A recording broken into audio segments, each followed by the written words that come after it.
Praise the lord. ఈరోజు దేవుని వాగ్దానము, నా హస్తము నీ మీద పెట్టి క్షారము వేసి నీ మస్టును నిర్మలము చేసి నీలో కలిపిన తగరమంతయు తీసివేసేదను. యెషయా గ్రంథము 1వ అధ్యాయము 25వ వచనము. సహోదరి సహోదరులారా, దేవుడు యెరూషలేమును ఉద్దేశించి ఈ మాట పలుకుతున్నాడు.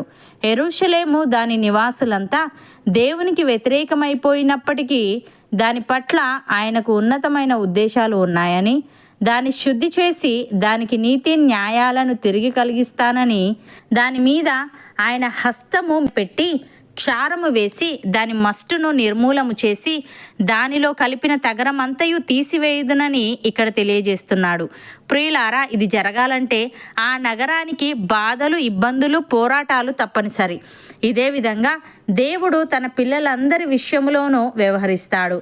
తన పిల్లల్లో ప్రతి వ్యక్తిని దేవుడు పరీక్షిస్తాడు. క్రమశిక్షణ వారికి నేర్పిస్తాడు. మనం ఏమై ఉన్నామో దానిని, మన ఆలోచనలను, మన నమ్మకాలను, మన క్రియలన్నింటినీ ఆయన పరీక్షకు గురి చేసి శోధిస్తాడు. ఆయన మీద నమ్మకం ఉంచిన వారికి ఈ లోకం పరీక్షా ప్రదేశం. దేవుని వెండిని శుద్ధి చేసే కొలిమీది.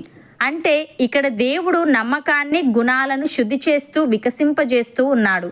ఇది ఒక అరణ్య ప్రాంతం, ఒక ఎడారి. ఇక్కడ కఠినులైన మనుష్యులు విశ్వాసులను వేటాడి పట్టుకొని వారిపై మోయరాని బరువులను మోపడం, గర్విష్ఠులు వారిపై స్వారీ చేస్తూ వారిని దూరిలో తొక్కివేయడం జరుగుతుంది. అయితే ఇదంతా దేవుని మంచి ఉద్దేశాలు నెరవేరేందుకే. ఇది దేవునికి చెందిన లోహాన్ని ముందు కొలిమిలో కాల్చి తర్వాత నీటిలో ముంచడం ద్వారా చేవ పెట్టడం, పదును చేయడం జరుగుతున్న స్థలం. ఈ విధంగా పరిశుద్ధులు దృఢపడతారు. భక్తుడు ఈ విధంగా అంటున్నాడు, నశించిపోవు సువర్ణము అగ్ని పరీక్ష వలన శుద్ధపరచబడుచున్నది కదా.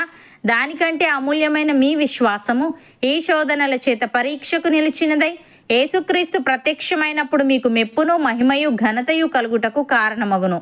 మీరు ఆయనను చూడకపోయినను ఆయనను ప్రేమించుచున్నారు.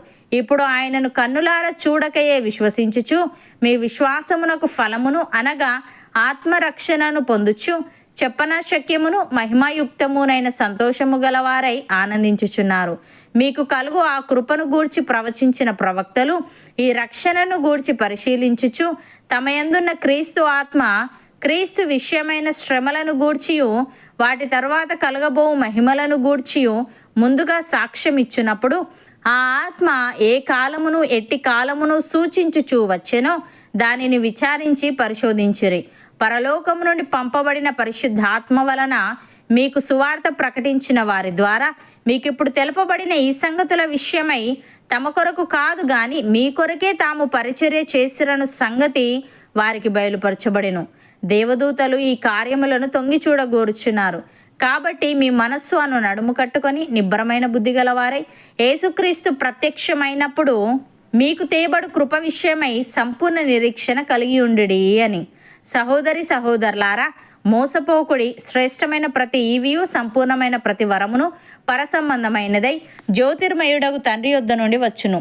ఆయన యందు ఏ చంచలత్వమైనను గమనాగమనముల వలన కలుగు ఏ ఛాయ అయినను లేదు.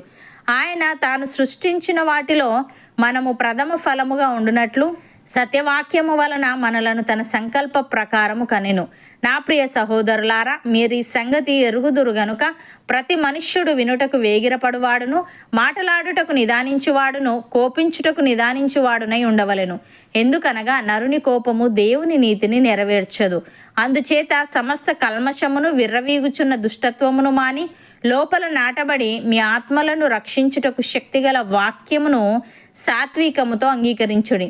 మీరు వినువారు మాత్రమై ఉండి మిమ్మల్ని మీరు మోసపుచ్చుకొనకుండా వాక్య ప్రకారము ప్రవర్తించువారునై ఉండుడి. ఎవడైనను వాక్యమును వినువాడై ఉండి దాని ప్రకారము ప్రవర్తింపని వాడైతే వాడు అద్దములో తన సహజ ముఖమును చూచుకొని మనుష్యుని పోలి ఉన్నాడు. వాడు తను చూచుకొని అవతలికి పోయి తానెట్టివాడో వెంటనే మరిచిపోవును గదా. అయితే స్వాతంత్రమునిచ్చు సంపూర్ణమైన నియమములో తేరి చూచి నిలకడగా ఉండువాడెవడో వాడు విని మరచువాడు కాక క్రియను చేయువాడై ఉండి తన క్రియలో ధన్యుడగును. అవును అన్నవారు నాతో పాటు ప్రార్థనలో ఏకీభవించండి. పరిశుద్ధుడా, ప్రేమగల తండ్రి, నీ ప్రజలు నీకు వ్యతిరేకమైపోయినప్పటికీ వారి పట్ల నీకు ఉన్నతమైన ఉద్దేశాలు ఉన్నాయని నీ పిల్లల్లో ప్రతి వ్యక్తిని నీవు పరీక్షించి క్రమశిక్షణ నేర్పిస్తావని, నీ మీద నమ్మకం ఉంచిన వారికి ఈ లోకం పరీక్షా ప్రదేశం అని నీవు తెలియజేశావు. తండ్రి, నీకు స్తుతులు. దేవా, మేము ఈ సంగతులను ఎరుగుదుము గనుక సమస్త కల్మషమును, విర్రవీగుచున్న దుష్టత్వమును మాని లోపల నాటబడి మా ఆత్మలను రక్షించుటకు శక్తిగల వాక్యమును సాత్వికముతో అంగీకరించే వారముగా ఉండుటకు సహాయము దయచేయమని, మా మనస్సును నడుము కట్టుకొని నిబ్బరమైన బుద్ధిగల వారమై నీవు ప్రత్యక్షమైనప్పుడు మాకు తేబడు కృప విషయమై సంపూర్ణ నిరీక్షణ కలిగి ఉండే ఆత్మీయత మాలో ప్రతి ఒక్కరికి దయచేయమని యేసుక్రీస్తు నామమున ప్రార్థిస్తున్నాము తండ్రి. ఆమెన్.